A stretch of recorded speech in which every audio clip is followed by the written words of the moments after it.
तर मित्रांनो, लपंडाव या मालिकेच्या 10 जानेवारीच्या एपिसोडमध्ये खूप छान ट्विस्ट बघायला मिळतोय. आणि ट्विस्ट असा असणार आहे की कान्हा सगळीकडून प्रयत्न करत असतो, पण पैशाची व्यवस्था कुठून होत नाही. त्याच्या माणसाला फोन लावतो, माणूस येत असतो, पण परशुरामचा माणूस त्याला किडनॅप करतो. कानाकडे असलेलं डायमंड ब्रेसलेट तो विकतो आणि 10 लाख रुपयांची सोय करतो. पण तिथेही परशुरामचे गुंड ते पैसे चोरून घेऊन जातात.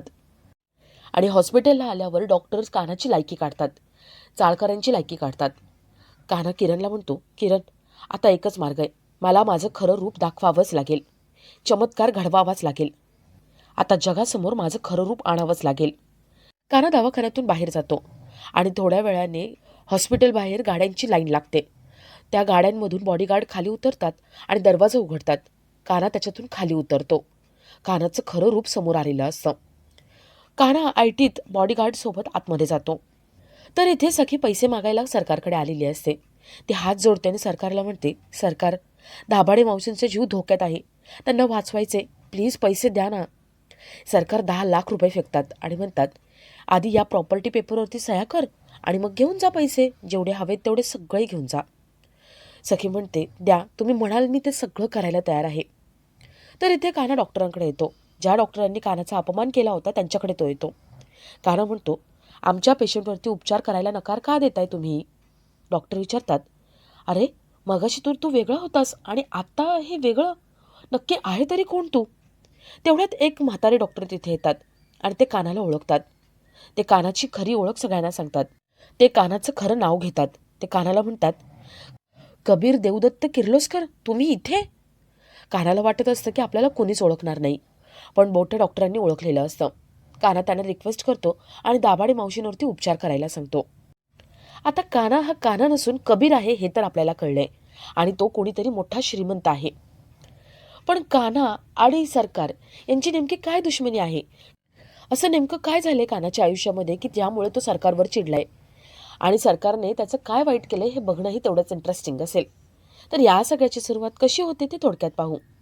तर मालिकेत आपल्याला असं बघायला मिळतंय की कान्हा आपल्या माणसाला फोन लावतो आणि बराच वेळ वाट बघत असतो, पण त्या माणसाचा पुन्हा फोन लागत नाही. त्याचा फोन स्विच ऑफ असतो आणि तो माणूसही आलेला नसतो.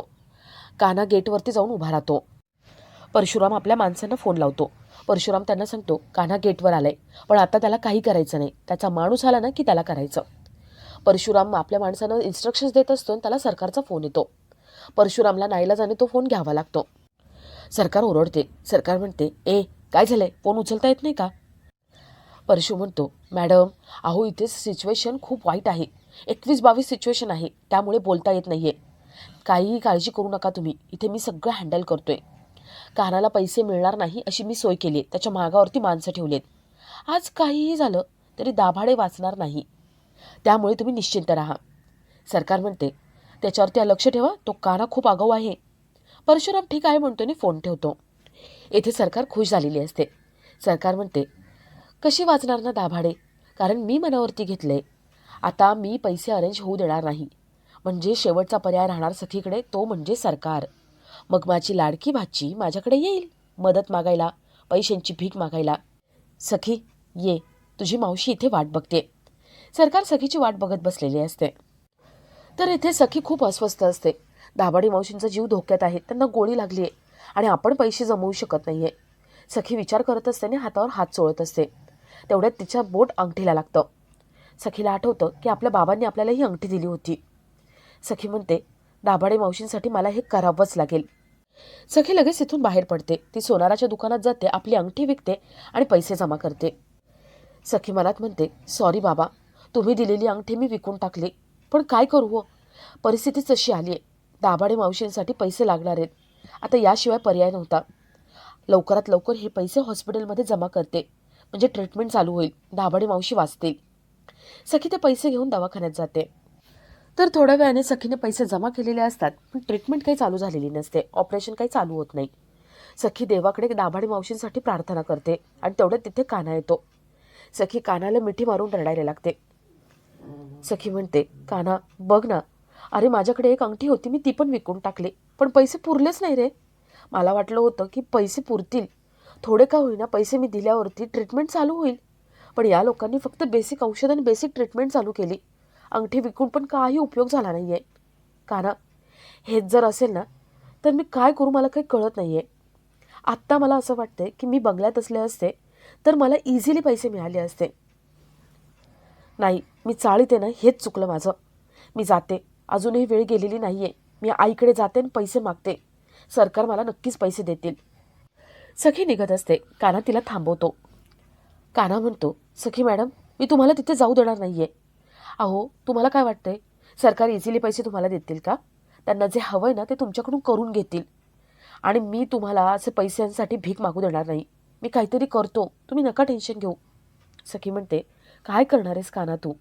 आपल्याकडे पैसे हवेत आणि कुठून आणणार आहेस पैसे? सखी कान्हाच्या हातावर हात ठेवते आणि कान्हा तिच्या हातावर हात ठेवतो. तो आपल्या हाताकडे बघतो. त्याला ब्रेसलेट दिसतं. कान्हाला वाटतं की आपण हे ब्रेसलेट विकायचं आणि पैसे जमवायचे. कान्हा सखीला म्हणतो, सखी मॅडम, तुम्ही नका काळजी करू. पैशांची सोय झाली आहे. माझ्यावर विश्वास ठेवा. सखी विचारते, कसं काय? कान्हा म्हणतो, तुम्ही इथे थांबा, मी पटकन पैसे घेऊन आलो. कान्हा आपलं ब्रेसलेट विकायला निघून जातो. परशुराम लांबून हे सगळं बघत असतो. परशुराम म्हणतो, हा कान्हा काही थकतच नाहीये. सारखे काही ना काही उपाय करतोय. जाऊ दे. पण नाही, आता या कानाला मी अडवणारच. मी याला अडवलं नाही तर सरकार मला गोळी झाडेल. मला नाही थांबायचे. परशुराम आपल्या माणसाला फोन करायला जातो. तर थोड्या वेळाने कान्हा आपलं ब्रेसलेट विकतो आणि पैशांची सोय करतो. कान्हा सखीला फोन करून सांगतो की पैसे जमा झालेत, तुम्ही काही काळजी करू नका. सखीला खूप आनंद होतो. कान्हा पैसे घेऊन तिथून निघतो. पण वाटेत त्याला परशुरामची माणसं भेटतात. ते कान्हाकडून पैसे हिसकावून घेतात. कान्हा त्यांना मारतो, प्रतिकार करण्याचा प्रयत्न करतो. पण ते लोक त्याला अजिबात सोडत नाही. परशुरामची माणसं कान्हाला मारून ते पैसे घेऊन जातात. कान्हा हताश होऊन, निराश होऊन हॉस्पिटलकडे येतो. इथे सखी कान्हाचीच वाट बघत असते. तिला कान्हा दिसतो आणि सखी विचारते, कान्हा, अरे हे काय झाले तुला? हे असं का झाले तुझी अवस्था? आणि पैसे ते कुठे आहेत? परशुराम लांबून हे सगळं बघत असतो. परशुराम म्हणतो, चला, एक काम झालं. आता सरकारकडे जातो आणि सगळं सांगतो. आता सखी कुठल्याही क्षणी सरकारकडे भीक मागायला येईल. यावेळेस सरकार माझं कौतुक करणारच. परशुराम तिथून निघतो. तर इथे सखी कान्हाला म्हणते, कान्हा, अरे तू तर म्हणाला होतास ना पैशांची सोय झाली आहे, मग पैसे कुठे आहेत? कान्हा म्हणतो, हे एवढेच आहेत, माझ्याकडे आहेत ते. पैसे गुंडांनी नेले, मला खूप मारलं. सखी म्हणते, कान्हा, काय बोलतोयस तू? अरे मगाशी तुझा फोन आला होता, तू म्हणाला पैशांची सोय झाली आहे. अरे एक जबाबदारीचं काम तुला दिलं होतं, ते पण तुला जमलं नाही का? एकदा विश्वासघात केलाच रे. मला वाटलं आता विश्वास ठेवू शकते मी तुझ्यावर, पण नाही, तू पुन्हा तेच केलंस. मग तुझ्यात आणि सरकारमध्ये फरक तरी काय आहे? त्या नेहमी मला दुःख देत असतात आणि तू तू पण तेच करतोस रे. जाऊ दे, मला काही बोलायचंच नाहीये. आता मी जाते सरकारकडे आणि त्यांच्याकडे भीक मागते. सखी जात असते. किरण तिला थांबवतो. सखी म्हणते, आता दुसरा कुठलाच पर्याय नाहीये. दाभाडे मावशींना वाचवण्यासाठी मला जावंच लागेल. सखी सरकारकडे भीक मागायला जाते. सखी गेल्यावर डॉक्टर तिथे येतात. ते कान्हाला म्हणतात, ओ, तुमची ती बाई पडलेली आहे तिथे. उचला आणि तिला घेऊन जा, पैशांची सोय होत नसेल तर. तुमची लायकी तरी आहे का एवढ्या मोठ्या हॉस्पिटलमध्ये मारायची? उचला आणि फेका त्या बॉडीला इथून. कान्हा म्हणतो, काय बोलतोयस तू? तुला तरी कळतंय का? तू डॉक्टर आहेस ना? तो डॉक्टर म्हणतो, इथे पैशाला किंमत आहे. तुमच्यासारख्या भिकारड्यांना इथे किंमत नाही आहे. जा इथून, निघा. कान्हा खूप भडकलेला असतो. कान्हा त्या डॉक्टरला मारणार असतो. किरण त्याला थांबवतो. कान्हा म्हणतो, किरण, चमत्काराला नमस्कार करतं ना हे जग? आता मी दाखवतो. आता या सगळ्यांना दाखवणार मी कोण आहे ते.